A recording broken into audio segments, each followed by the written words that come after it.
नमस्कार, स्वागत है आप सभी का हमारे खास कार्यक्रम में। मैं हूं आपके साथ ज्योति सिंह। पूरे उत्तरी भारत इन दिनों कड़ाके की ठंड की चपेट में है और इन दिनों हार्ट अटैक और पैरालिसिस के मामले हर दिन बढ़ रहे हैं। लगातार गिरते तापमान का असर अब लोगों के दिल और दिमाग दोनों पर पड़ रहा है। अगर किसी को शुगर है, बीपी की परेशानी है, तो ऐसे लोगों को दवाओं का नियमित सेवन करना चाहिए, क्योंकि बदल रहा है मौसम और उस पर जिंदगी की भागदौड़ उन्हें और भी तनावग्रस्त बना देती है और इसकी वजह से ब्लड प्रेशर सहित कई बीमारियों की चपेट में लोग आ रहे हैं। इस कड़ाके की ठंड में कैसे अपने आप को, अपने दिल और दिमाग को सहेज कर रखें, इसी पर आज हम करेंगे अपना खास कार्यक्रम।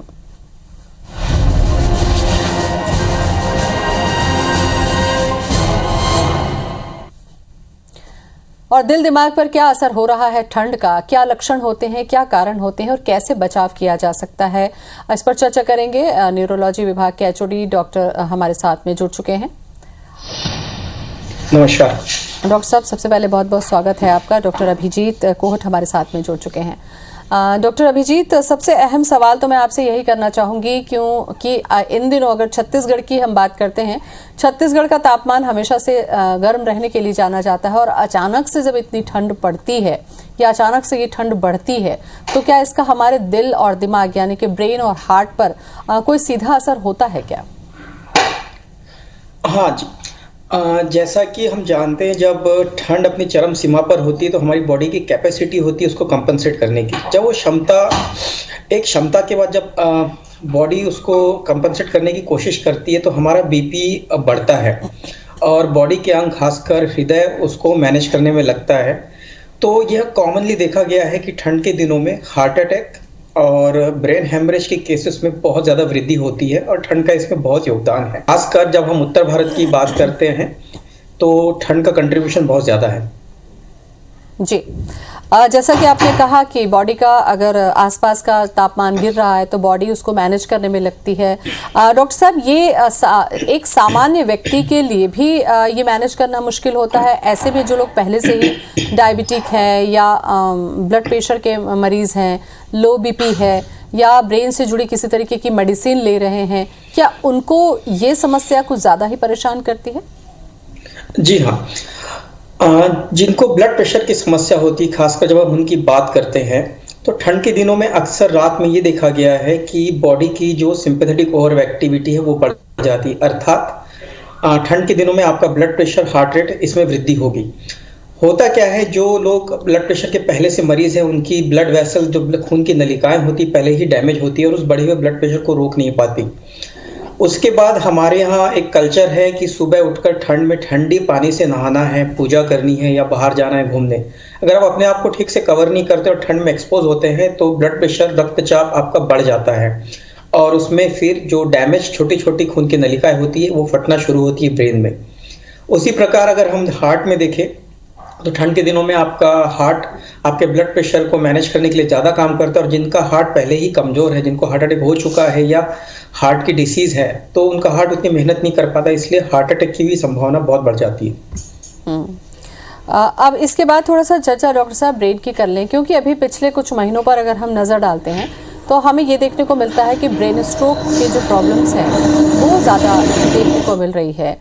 इसके पीछे जो मेजर कारण है, क्या ऐसे कारण है जिसकी वजह से ऐसी घटनाएं या ऐसी तकलीफें हमको ज़्यादा सुनने देखने को मिल रही है? जी हाँ, बिल्कुल। जब हम ब्रेन स्ट्रोक की बात करते हैं तो ब्रेन स्ट्रोक के जो पेशेंट्स होते हैं, number of patients season two season बदलते हैं। जब हम बात करते हैं ब्रेन हेमरेज की, जिसको हम कहते हैं दिमाग में खून की नली फटना, ये जो मरीज होते हैं ये ठंड के दिनों में ज़्यादा होते हैं तुलना में गर्मी के दिनों में या बरसात के दिनों में। इसका मेजर कारण है ब्लड प्रेशर।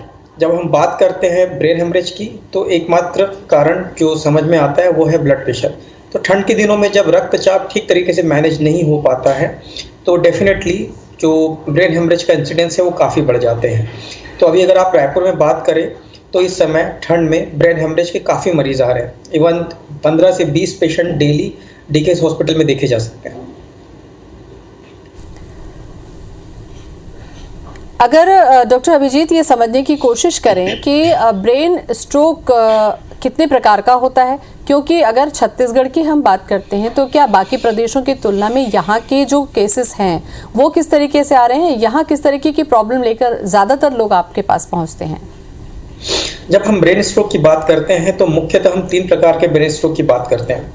एक तो हम ये कहते हैं जिस प्रकार से हार्ट अटैक होता है वैसे ही ब्रेन स्ट्रोक होता है, जिसको हम ब्रेन इन्फाक्शन कहते हैं, सेरेब्रल इन्फाक्शन कहते हैं। इसमें क्या होता है, जिस प्रकार हार्ट की नली में ब्लॉक की वजह से हार्ट की मसल डैमेज होती है, उसी प्रकार ब्रेन की नलियों में ब्लॉक की वजह से ब्रेन का जो है पार्ट डैमेज हो जाता है।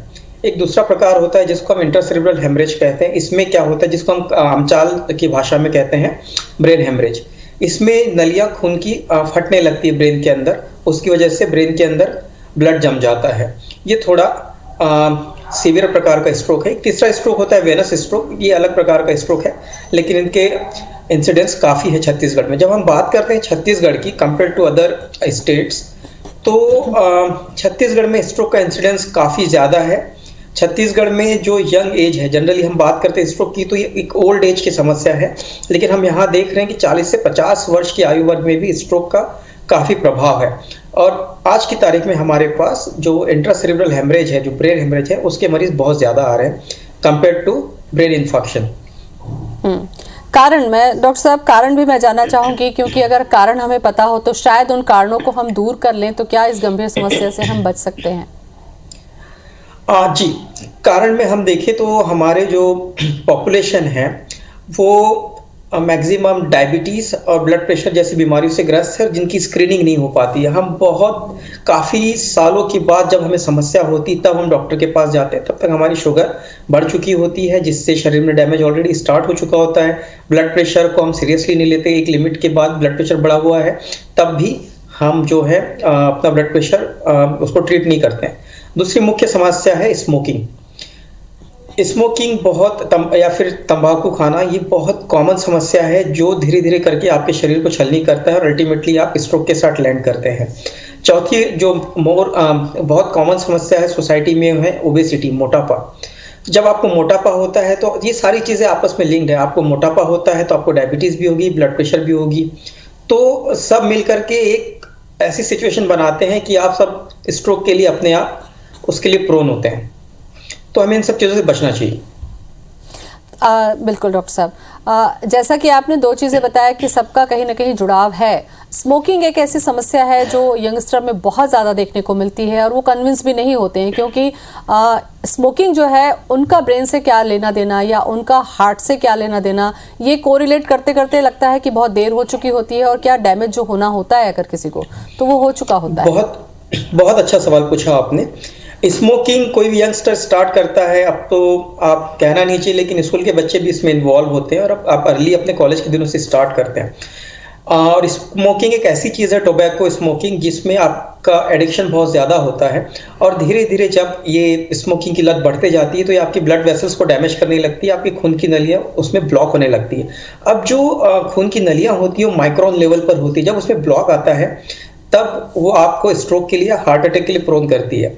यंगस्टर्स को कन्विंस करना बहुत मुश्किल काम होता है। अगर मैं ये कहूँ कि अगर किसी ने आज स्मोकिंग स्टॉप की है तो उसको बंद करने के 5 साल के बाद आपको फायदा नजर आएगा। आपको 1 साल या 2 साल में नहीं पता होगा। तो 5 साल के बाद आप हार्ट के रिस्क के लिए अदर जो पॉपुलेशन है, नॉन स्मोकर है, उनके बराबर आते हैं। तो आपको बहुत जल्दी स्मोकिंग छोड़नी होगी, क्योंकि चीजें अगर इरिवर्सिबल हो गई, अगर एक लिमिट के बाद वापस नहीं आ पाई तो स्मोकिंग छोड़ने का भी कोई फायदा नहीं होता है। बिल्कुल। तो शीघ्र आपको स्मोकिंग बंद करना चाहिए। डॉक्टर साहब, यहाँ पर एक कारण और शायद वो मैं आपसे पूछना चाहूँ कि स्ट्रेस आज के समय में बहुत ज़्यादा है। अगर आपने पिछले 2 साल कोरोना के दौरान देखा है तो एक सामान्य व्यक्ति भी अपने साथ एक गहरे स्ट्रेस को लेकर चल रहा है कि कहीं अगला इसका नुकसान मुझे तो नहीं होगा। ये स्ट्रेस कितना हद तक डैमेज करता है क्या हमारी ब्रेन या हमारी हार्ट की नली को? जब हम स्ट्रेस की बात करते हैं तो स्ट्रेस बहुत तरीके से आपके ब्रेन को अफेक्ट करता है। इट्स नॉट ओनली फिजिकली बल्कि साइकोलॉजिकली भी। आप स्ट्रेस लेते हैं, आपका ब्लड प्रेशर बढ़ता है, आपके बॉडी के पैरामीटर्स चेंज होते हैं, मेटाबॉलिक पैरामीटर्स चेंज होते हैं, एंडोक्राइन जो आपकी ग्रंथियां हैं उनसे जो सिक्रेशन है वो चेंज हो जाते हैं। दूसरी तरफ आप डिप्रेशन भी अपने आप को डिप्रेशन में भी डालते हैं। तो ये सारी चीजें मिला करके आपके मस्तिष्क के लिए बहुत ही विपरीत वातावरण का निर्माण करती है। और अगर आप बहुत देर तक अगर स्ट्रेस में रहें तो ये आपके मस्तिष्क के लिए बहुत अच्छी चीज नहीं होती है। बिल्कुल। डॉक्टर साहब, बहुत सारे कारणों पर हमने चर्चा की, लेकिन हमें ये लगता है कि ब्रेन से जुड़ी जो भी तकलीफें होती हैं, अगर उसके लक्षण को बहुत जल्दी पहचान लिया जाता है तो कई बार हालात बहुत अच्छे भी हो जाते हैं। क्या ऐसे महत्वपूर्ण लक्षण है जिस पर ध्यान देने के बाद हमें ये पता चल जाता है कि हमारे ब्रेन के अंदर कुछ ठीक तो नहीं है? जरूर, इसके लिए हमें थोड़ा सा जागरूक होना पड़ेगा। जिस प्रकार हम हार्ट की बात करते हैं कि चेस्ट पेन होता है और हम तुरंत दौड़ करके अस्पताल पहुंच जाते हैं, तो बहुत अच्छी जागरूकता है हार्ट के बारे में, लेकिन जब ये चीज़ ब्रेन के लिए आती है तो इतनी जागरूक नहीं है। मैं एक एग्जांपल देता हूं आपको। किसी को अचानक आधे शरीर में झुनझुनी शुरू हो जाए तो वो अस्पताल नहीं जाता, वो वहीं पर मालिश करेगा और डॉक्टर को आके बताएगा मुझे झुनझुनी हुई, मैंने मालिश कर ली। लेकिन असल में होता क्या है, कोई भी चीज़ अचानक जब ब्रेन से होती है वो अपने आप में एक स्ट्रोक है। तो अगर मैं स्ट्रोक बताऊं तो कोई भी चीज़ जो अचानक हो गई है वो स्ट्रोक है, जो ब्रेन से रिलेटेड है। तो अगर उसको हम एक काम करें, उसको एक निमोनिक से समझते हैं, बी फास्ट। तो अगर आपका अचानक बैलेंस गड़बड़ हो रहा है, या फिर आपकी आंखों से अचानक दिखना बंद हो गया है, या चेहरे का टेढ़ापन हो गया है, या फिर आपको एक तरफ वीकनेस आ गई है, या फिर आपको बोलने में दिक्कत हो गई है अचानक, भले ही थोड़ी देर के लिए, 5 मिनट के लिए ही सही, ये मान लीजिए आपको स्ट्रोक हो गया है और आपको तुरंत अपने डॉक्टर से मिलना चाहिए। ये मैं इसलिए कह रहा हूं आपको तुरंत जाना चाहिए, बिकॉज स्ट्रोक का जो ट्रीटमेंट है सिर्फ 4.5 घंटे के अंदर हमारे पास चांस है कि उन चीज़ों को हम रिवर्स कर सके। अगर आपने समय खराब किया तो वो चांस चला जाता है, क्योंकि हर मिनट लाखों तंत्रिकाएं मरती हैं स्ट्रोक में, तो आपको उनको बचाना है, तो एक एक मिनट कीमती होता है। दूसरी चीज़, जब हम इस्चेमिक स्ट्रोक की बात करते हैं, सेरेब्रल इन्फार्क्शन की, जो मैंने आपको बताया था स्ट्रोक के टाइप्स होते हैं, तो क्या होता है, उनका प्रेजेंटेशन ये होता है कि आप रात को सो गए हैं लेकिन आधी रात में आपको पैरालिसिस हो गया और आप सुबह उठते हैं और आपको पता चलता है कि आपका शरीर का आधा हिस्सा काम नहीं कर रहा है। आपको तुरंत डॉक्टर के पास जाना है। अभी भी आपकी जो न्यूरॉन्स है, आपकी तंत्रिकाएं बच सकती है। जनरली जो ब्रेन हेमरेज की बात करते हैं वो नींद में नहीं होता, जनरली नींद में हो सकता है, पर जनरली वो डे टाइम में जब आप एक्टिव रहते हैं तब होता है। अचानक आपके सर में दर्द होगा और आपके शरीर में पैरालिसिस हो जाएगा और आप कोमा में चले जाएंगे, और अगर कम दर्जे का है तो आप कोमा में नहीं जाएंगे, लेकिन आपकी शरीर एक तरफ पैरालिसिस होगा। उसमें भी हमें समय खराब नहीं करना है, हमें तुरंत अस्पताल पहुंचना है। तो ये जागरूकता बहुत जरूरी है। बिल्कुल डॉक्टर साहब, जागरूकता के लिहाज से यहाँ मैं अपने दर्शकों के लिए आपसे एक और भी सवाल करना चाहूँगी, जो कि दूर दराज ग्रामीण इलाकों में अंधविश्वास के तौर पर फैला होता है कि पक्षाघात अगर हो गया, जिसे पैरालिसिस हम कह रहे हैं, उसके लिए घर पर ही रहकर कई तरीके की मालिश, कई तरीके का तेल का इस्तेमाल करते करते ही शायद पूरा एक दिन निकाल लेते हैं, उसके बाद डॉक्टर तक पहुँचते हैं। तो आपको ये समझना होगा कि शुरू का 4 घंटा आपके लिए वरदान है कि आप वापस ऐसे में डॉक्टर के पास पहुँच कर वो चलने फिरने लायक हो पाएंगे। जी,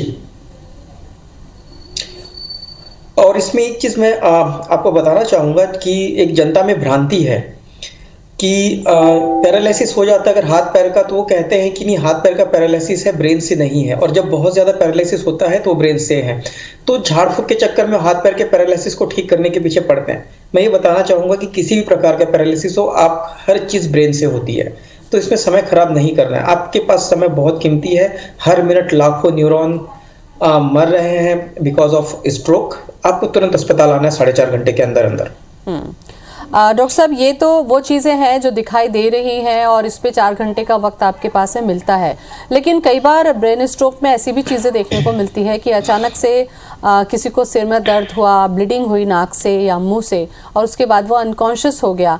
ऐसे समय में क्या पहले से ऐसे कोई सिम्टम्स नहीं मिलते, या जिसको अवॉइड किया जाता है तब ऐसी स्थिति तक पहुँचता है?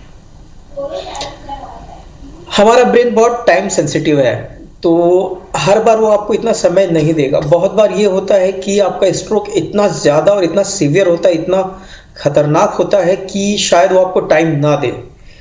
तो ये नेचुरल है कि बहुत बार ऐसा कुछ मरीजों के साथ दुर्भाग्यवश ऐसा हो जाता है, लेकिन फिर भी ऐसे समय में भी जो है हम हॉस्पिटल पहुंच के अगर कोई सर्जिकल मैनेजमेंट है वो कर सकते हैं। जहाँ तक वार्निंग साइंस की बात है, कई बार क्या होता है, आपको एक तरफ झुनझुनी आ गई या एक तरफ पैरालिसिस हो गया जो 5 मिनट में ठीक हो गया, तो मरीज समझता है कि अब तो ठीक हो गया, मुझे डॉक्टर के पास नहीं जाना है।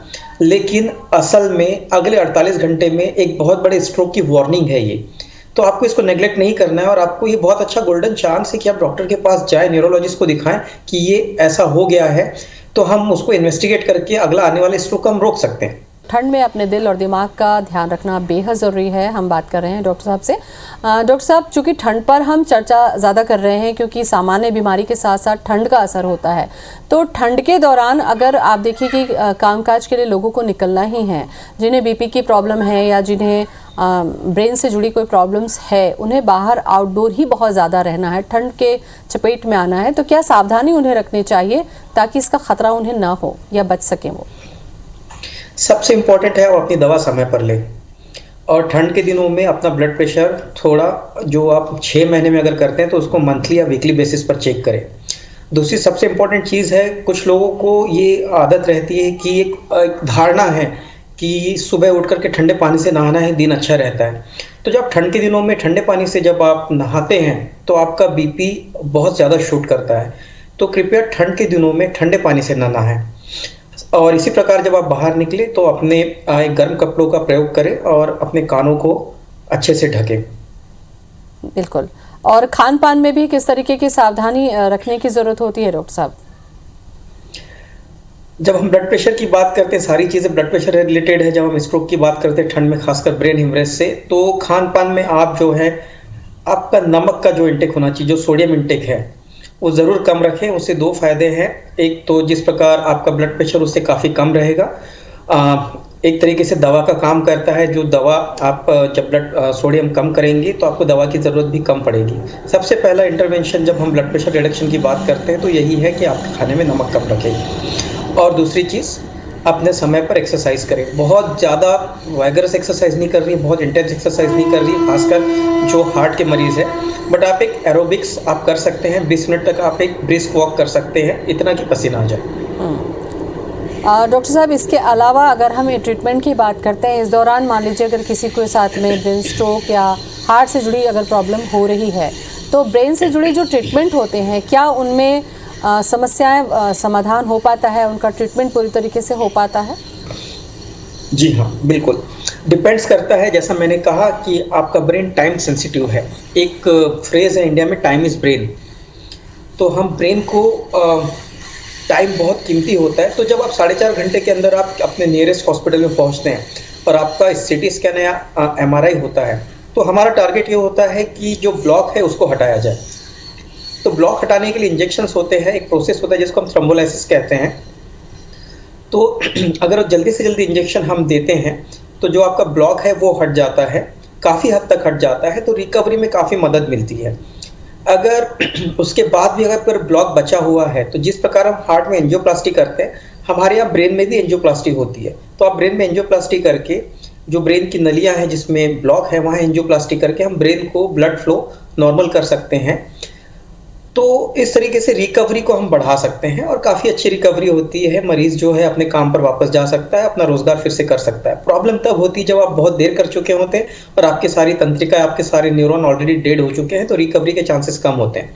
उसी प्रकार जब ब्रेन हेमरेज का पेशेंट हॉस्पिटल आता है तो सबसे बड़ा फोकस ये होता है कि जो खून रिसा हुआ है अंदर, वो खून ज़्यादा न रिसे, और जितना रिस गया है तो होता क्या है, हफ्ते भर के अंदर उसके अराउंड स्वेलिंग आती है। तो ब्रेन जो है आपका एक कैविटी के अंदर बंद है, खोपड़ी के अंदर बंद है, तो उसको स्वेलिंग होने के लिए, फूलने के लिए जगह नहीं होती, तो उससे मरीज का पैरालिसिस बढ़ता है, मरीज जो है कोमा में जाने लगता है। तो हमारी कोशिश ये होती है कि इस चीज़ को रोका जाए, बशर्ते आप सही समय पर अस्पताल पहुंच जाए।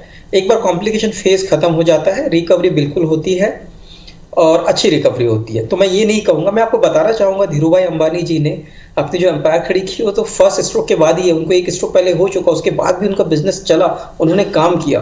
तो बड़े आपके लिए एक आइडियल एग्जाम्पल है कि लोगों की मान्यता है कि एक बार स्ट्रोक हो गया तो जीवन समाप्त है। जी नहीं, ये नए जीवन की शुरुआत है। बिल्कुल।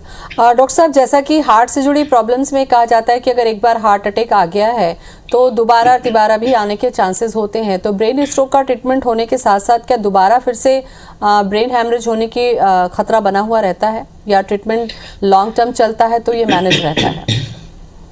एक बार अगर स्ट्रोक हो जाए तो ये पक्की बात है, आपका ट्रीटमेंट जिंदगी भर चलेगा।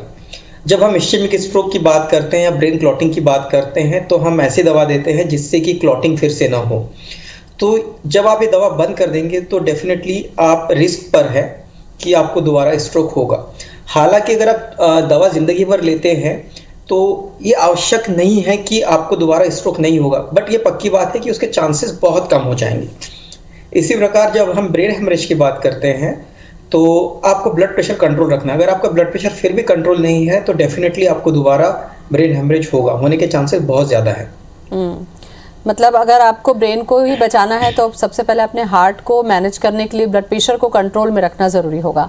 डॉक्टर साहब, ब्लड प्रेशर के साथ भी सेम चीज़ें वही है कि जैसा कि आपने कहा कि लोगों को टेंडेंसी होती है, कई बार हमने भी किया कि अगर आपका बीपी नॉर्मल चल रहा है तो आपको लगता है कि काफ़ी समय से सब चीज़ें ठीक है, अब बीपी हमारा नहीं बढ़ेगा और इस दौरान मेडिसिन को स्किप किया जाता है या अपने मन से ही छोड़ दिया जाता है। क्या ये जो तकलीफ़ है या ये जो आदत है ये घातक होती है किसी पेशेंट के लिए? जी हाँ, बिल्कुल घातक होती है और ये हमें ऐसा नहीं करना चाहिए। भ्रांति है कि एक बार बीपी नॉर्मल हो जाए तो हमको मेडिसिन छोड़ना चाहिए। जी नहीं, अगर आपको बीपी है और आप दवा ले रहे हैं तो ये मान के चलिए आपको ज़िंदगी भर लगभग ज़िंदगी भर ये दवा चलेगी।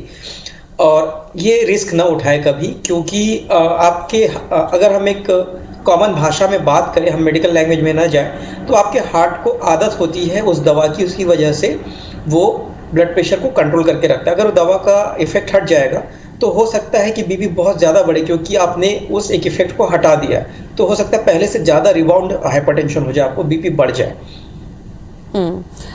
इसी तरीके से ब्रेन से जुड़े जो मरीज होते हैं डॉक्टर साहब, उनके लिए भी हमने ये सुना है कि उनकी जो मेडिसिन होती है वो, जैसा कि आपने भी कहा, खून पतला करने के लिए या क्लॉटिंग को रोकने के लिए, उसको भी अगर लोग छोड़ते हैं या अपने मन से भूल जाते हैं तो क्या इसका असर उस पर पड़ता है वापस? ज़रूर। अगर आपने खून पतला करने की दवा छोड़ दी है तो जब तक उस दवा का असर है, जनरली जो इकोस्प्रिन होती है 7 दिन तक हम मान लेते हैं उसका असर है, उसके बाद दोबारा खून गाढ़ा होने की संभावना रहेगी और आपको दोबारा स्ट्रोक होने के चांस बहुत ज़्यादा रहेंगे। इनफैक्ट ऐसा प्रैक्टिस में देखा ही जाता है, ऐसा होता है। चलिए, काफ़ी अहम जानकारी डॉक्टर साहब मुझे लगता है आज आपने इस कार्यक्रम के माध्यम से हमारे दर्शकों को दी कि बढ़ती हुई ठंड के समय में सबसे महत्वपूर्ण जो काम है वो अपने बीपी शुगर को मेंटेन करना है और मेडिसिन स्किप नहीं करना है, ठंड से खुद को बचाना है। बहुत बहुत शुक्रिया आपका हमसे बातचीत के लिए। बहुत बहुत धन्यवाद। नमस्कार। तो ठंड बढ़ रही है, ऐसे में अपने दिल और दिमाग यानी कि ब्रेन और हार्ट का ध्यान रखना बेहद ज़रूरी है। अगर आप बीपी के पेशेंट हैं तो मेडिसिन स्किप ना करें, कंटिन्यू डॉक्टर के संपर्क में रहें और अपने शरीर को गर्म रखें। फिलहाल इतना ही, नमस्कार।